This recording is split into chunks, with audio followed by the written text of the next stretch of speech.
This video is sponsored by Card Kingdom. You can visit their store by using my referral link in the description below.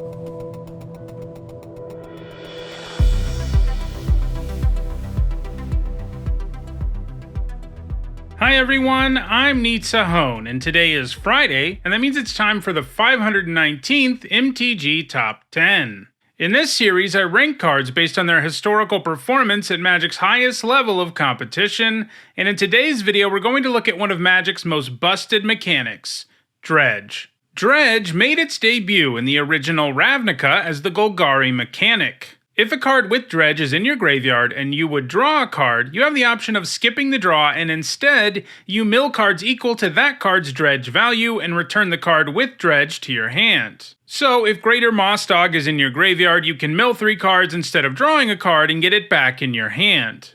The mechanic fairly quickly became a problem as it could mill your library very easily and without any mana investment at all, and if you built your deck right, you're going to have lots of ways to abuse the cards you mill. Despite only appearing on 14 cards in the long history of Magic, the mechanic has had an outsized impact on the game.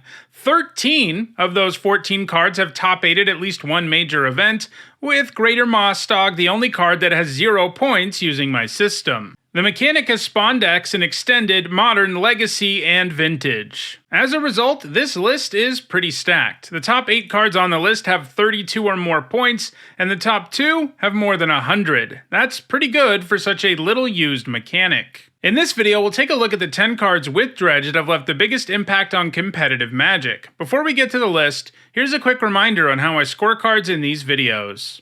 A first tier top 8 is worth 2 points. This includes events like Pro Tours and World Championships, and a second tier top 8 is worth 1 point. This includes events like Grand Prix and Magic Online challenges. At number 10, it is Graveshell Scarab. The Scarab only has Dredge 1, so it isn't the most adept at milling your deck quickly, but it can generate a lot of value as a recursive creature. After all, it's a 5-mana 4/4 that can sacrifice itself to draw you a card. It can just keep coming back if what you need is a sizable threat, and that's always nice. It gained all of its points at the Ravnica Block Pro Tour in 2006, where it was played in a couple of mid-range decks. It hasn't gained any points outside of Block Constructed. At number 9, it's Nightmare Void. This Dredge sorcery allows you to make your opponent discard a card of your choice from their hand, and unlike a lot of versions of this effect, it can even target lands. Thanks to Dredge, this card can be extra obnoxious, as the person playing it can just get it back every single turn and continue to rip apart your hand, and because they get to look at your hand when they cast it, they'll generally know whether or not it's worth doing. Like Graveshell Scarab, Nightmare Void gained all of its points in Block Constructed. The Scarab and the Void sort of make up the bottom tier of this list because every other card we're going to talk about going forward has many more points and has been played in multiple formats. Like our number 8 card, Shambling Shell. With Dredge 3, the Shell can contribute a nice number of cards to your graveyard. And in addition to that, it can be a solid creature, a 3-mana 3/1 that can sacrifice itself to put a +1/+1 counter on something. It actually took the Shell quite a while to start seeing play, as it only gained its first points 5 years after being printed. It's played in both Legacy and Vintage Dredge decks that, of course, specialize in using the mechanic to mill a whole bunch of stuff quickly. It didn't start regularly being featured in either format, though, until the printing of Hogaak Arisen Necropolis in 2019. Hogaak incentivized you to mill yourself a bunch so you could make it cheaper with Delve, but you also wanted to get creatures into play for Convoke. The Shell could do both of those things for you, and with Bridge from Below around, you could play it and sacrifice it for the counter, get a 2/2 zombie in play, and put it into your graveyard, which went a long way towards making Hogaak cheaper. It has also benefited from the fact that Modern Horizons included Force of Vigor, a card that Dredge decks really wanted to utilize, so throwing in another green card with Dredge was a good idea, as the spell could be cast for free more often. The Shell is still gaining points in both Legacy and Vintage. By the way, if you want a deeper dive on Dredge decks and how they've worked over the years, I have done a deck history on the topic. At number 7, it is Shenanigans, one of the 2 cards on this list not from Ravnica Block. Instead, it's from Modern Horizons. This is another Dredge card that isn't really going to mill you that much, and instead the card's power simply comes from the fact that you can cast it over and over again if you want to, or maybe mill it one way or another and get it back whenever you need it. Obviously, the effect it has is fairly narrow, but being able to draw Shatter every turn is useful in some matchups. It's been a sideboard card in red graveyard-oriented decks in both Modern and Legacy, including the obvious Dredge decks in both formats, but also decks like Modern Arclight Phoenix and Legacy Reanimator. Like most of the cards on this list, it's likely to keep on gaining points. At number 6, it is Dakmor Salvage, the other card on the list not from Ravnica Block. Instead, it's from Future Sight. It's a land with Dredge. A lot of Dredge decks don't actually run very many lands, and this can help make that work since it's fairly likely to get milled, at which point you can get it back if you do need the mana. And yeah, it comes into play tapped, but that's fine. It combos particularly well with Bloodghast, and most Dredge decks run multiples of them, so getting it back can end up reanimating several creatures from your graveyard too.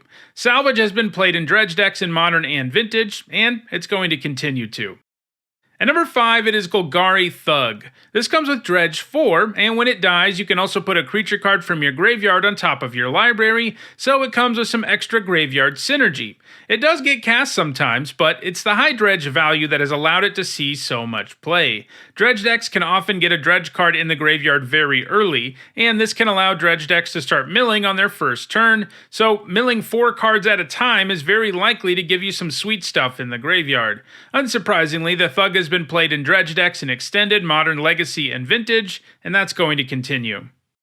At number 4, it is Golgari Grave Troll. The Troll sports Dredge 6, the highest Dredge value of any card. If you ever cast it, it can also fuel itself, since it gets a +1/+1 counter for each creature card in your graveyard. That said, people don't really play the Troll to cast it. It gets cast even less frequently than Golgari Thug does. Instead, they play it to load up the graveyard as quickly as possible. It has fueled Dredge decks in Extended, Modern, Legacy, and Vintage. It has the distinction of having to be banned in Modern twice, first from 2011 to 2015, at which point it was unbanned, but it got banned again in 2017, as Dredge decks in the format were just too good with the Troll around. It remains banned today, and it's also restricted in Vintage. It's still doing a ton of work in both Legacy and Vintage, and it's likely to keep on gaining points. Even with the bannings and restrictions, Dredge 6 is just incredibly good. At number 3, it is Stinkweed Imp. It's second only to Golgari Grave Troll in terms of how many cards it mills when you dredge, and it also comes with the ability to kill any creature it does damage to. That means it can be a pretty pesky card to have around, but like the last couple of cards, it's mostly played just because of Dredge, and in the same kinds of decks as both the Troll and the Thug are played in. It ends up outscoring the Grave Troll mostly because it isn't banned in Modern and it continues to see play in that format's Dredge decks, while Golgari Grave Troll can't. It's also still seeing play in Legacy and Vintage. At number 2, it is Dark Blast. This comes with Dredge 3, and it also has the distinction of being the only instant with Dredge. On top of that, it only costs a single mana, and it has an effect that can kill a lot of creatures, so you can use it to kill something during your opponent's turn. On your turn, for your draw, you dredge it back into your hand while generating value in the graveyard, and you can kill something else. You can even use it to take down X2s. If you cast it during your upkeep, then dredge it back to your hand and cast it again. While it is certainly played in Dredge decks across multiple formats, Dark Blast has a more varied history than some of the other cards on the list, as it's pretty useful in just about any graveyard deck, and not only in decks that seek to mill themselves out with Dredge as quickly as possible. Because we've already talked about Dredge decks so much in this video, I'll just focus on the non-Dredge decks that have used it. For example, in Extended it was played in Psychotog Control, as those decks like to load up the graveyard and found the removal useful at the same time. In Modern, it's been featured in Gifts Ungiven decks, as it's a nice thing to search up in situations where your opponent has creatures you can kill with it, and it doesn't matter whether your opponent puts it in your hand or the graveyard. You're gonna get to use it. In Legacy, it's played in Reanimator and Doomsday decks, and in Vintage, it's been featured in Bomberman, a graveyard-oriented combo deck. It's going to keep gaining points in all of those formats, and it's only 2 points behind the number 1 card on the list, so it'll be interesting to see which card comes out on top in the end.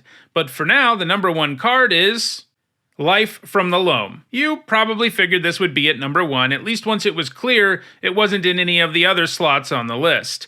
Life from the Loam helps you load your graveyard like all Dredge cards, but the actual effect it has is surprisingly powerful in the right deck.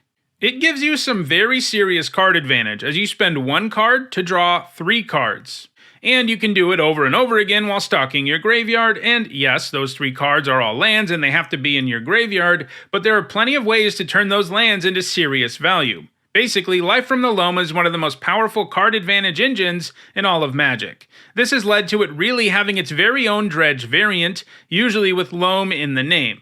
Here are some of the ways you can abuse Life from the Loam. You can use it with cycling lands, so that the lands you get back can draw you more cards from your deck, and obviously cycling a land means you can get Loam back itself and keep on going. It's also pretty sweet alongside cards like Seismic Assault, Devastating Dreams, and Conflagrate, which allow you to discard cards for very powerful effects. Likewise, it works well with retrace spells like Raven's Crime and Flame Jab.